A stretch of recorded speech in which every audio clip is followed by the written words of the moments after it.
자, 이런 상황에서요. 윤석열 전 대통령 내외를 겨냥하고 있는 3대 특검법. 지난주 국회 본회의를 통과했죠. 그러면서 곧바로 이 3대 특검법이 굉장히 속도를 낼 것으로 예상이 됩니다.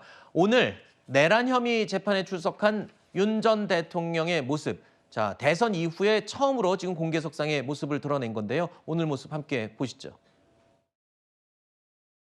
내란을 청산해야 그 진실 위에서 통합도 이루어지는 것이고 정의가 실현되는 것입니다. 이재명 정부가 출범한 지금 오늘의 대한민국은 진실의 땅 위에서 정의가 실현되는 나라가 될 것입니다.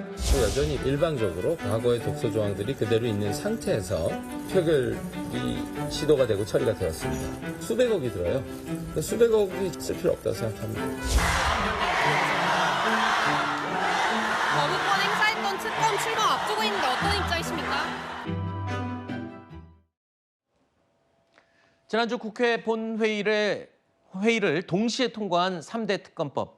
자, 내란 특검법, 김여사 특검법, 그리고 최상병 특검법.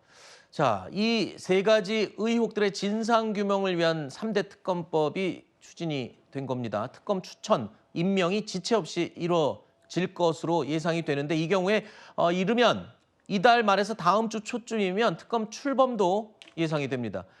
특검 규모와 범위, 수사 범위, 비용 등을 둘러싼 논란도 좀 일고 있긴 한데 일단은 뭐 윤 전 대통령 부부에 대한 소환, 신병 확보 경쟁도 치열할 것이다. 이런 예상도 하더군요. 네, 일단 특검이 출범이 되면은 당연히 윤석열 전 대통령과 김건희 전 여사에 대한 소환 내지 거기에 대한 언론의 관심이 매우 뜨겁지 않겠습니까? 지금 3대 특검법이 통과가 됐는데 그건 사실 뭐 저희가 막을 수 있는 방법이 아무것도 없었고요, 국민의힘이. 그리고 이거는 이재명 대통령이 당선된 순간 뭐 어쩔 수 없이 다가올 그런 일이었습니다.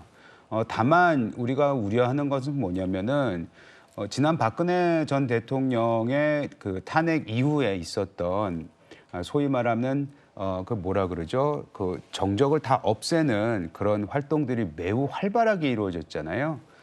그래서 이것을 또 다른 시즌2가 되지 않느냐 이거에 대한 우려가 많고요.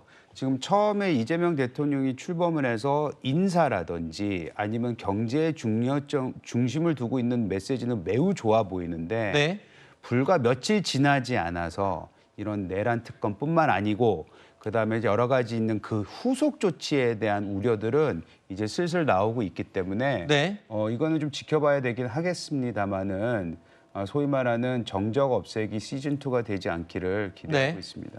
자, 일단 뭐 내란 특검법, 김건희 특검법, 최상병 특검법 이런 것들은 민주당에서 지속적으로 요구를 해왔던 것이고 이게 지금 현실화되는 것이기 때문에 뭐 갑자기 한 거라고 볼 수는 없겠죠. 자, 이런 가운데 아까 뭐 우려를 우리 이재용 의원께서 잠깐 말씀하셨는데 민주당이요. 집권 여당이 된 후에 첫 본회의 때부터 쟁점 법안들을 빠르게 처리하는 것은 또 사실입니다. 그만큼 당분간 입법 속도전이 예상이 되는데요. 오는 12일에는 대통령 당선 시에는 진행 중이던 모든 형사재판을 중지하는 내용, 굉장히 논란이 많이 됐었죠. 형사소송법 개정안을 처리할 것으로 예상이 됩니다. 여야가 지금 충돌이 예상이 됩니다.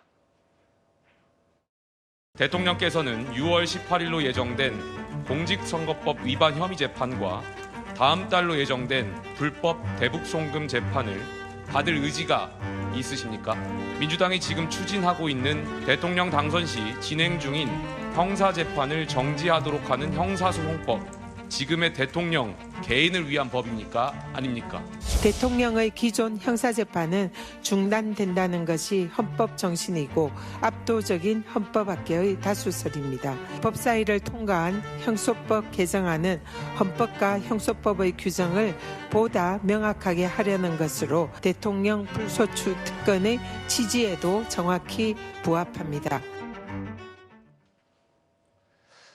자, 오늘 오전 서울고등법원이요. 이재명 대통령의 공직선거법 위반 사건 파기환송심. 자, 예정이 돼 있던 기일을 추후에 지정하기로 했습니다. 18일로 예정됐던 재판이 이제 연기가 된 겁니다. 헌법 제84조에 따른 조치, 대통령, 현직 대통령은 소추를 진행하지 않는다. 이 내용의 적용이라는 건데 이렇게 되면 사실상 이제 파기환송심은 무기한 연기됐다. 네. 이렇게 보면 되는 거죠. 사실 대통령 임기까지는 재판이 재개될 가능성은 현저히 낮다라고 보는 게 맞을 그럼 겁니다. 기본 5년은 연기됐다 봐야 되는 거네요. 아마 그렇게 보는 게 맞을 겁니다. 네. 그리고 지금 진행 중인 재판 역시 아마 뭐 각각의 재판부들이 본인들에게 부여된 소송 지휘권에 따라서 기일은 지정할 수 있습니다만 고등법원에서 이런 조치를 한 부분은 각 당사자에게 그리고 이 사건 관계인들에게 이제 합의를 확정은 돼야 되거든요. 그러니까 일관성이 있어야 되는 겁니다. 네. 각 재판부에도. 그리고 고법에서도 단순히 그냥 이게 소송 지휘권의 어떤 연장선상에서 이런 조치를 한 것이 아니라 헌법 84조임을 분명히 법원이 또 가르마를 타준 부분이 있거든요. 이 말인즉슨 대통령이란 건 특수지휘 그리고 선출된 최고 권력이라는 점은 부인할 수가 없습니다.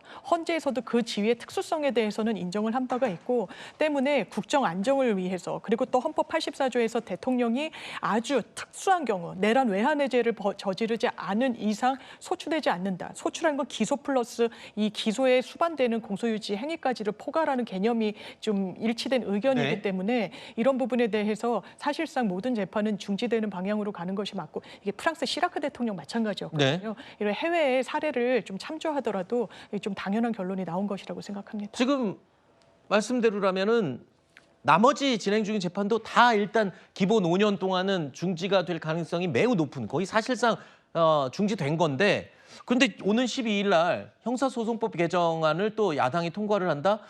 그러면 굳이 이 형사소송법 개정안 통과할 필요가 있을까? 재판 중지되는 상황인데.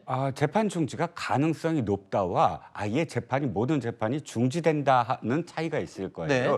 그때 대법원이 이 공직선거법과 관련돼서 확정 판결을 내리고 파기환송을 할 때 대법원 입장이 이렇습니다. 각 그 재판부가 판단할 것이다. 이렇게 표현을 했거든요. 네. 그 재판부 중에 하나가 서울고법이 이번에 공직선거법을 연기를 했는데 말씀하셨듯이 이것이 일관성이 있어야 되는 건 맞으나 소송 지휘권의 그런 어떤 범위를 생각한다면 각 재판부가 달리 생각할 가능성도 또 있는 것이거든요. 네. 그러니까 전부 다 중지된다가 아니라 각 재판부가 그때그때 판단으로 중지될 것이다.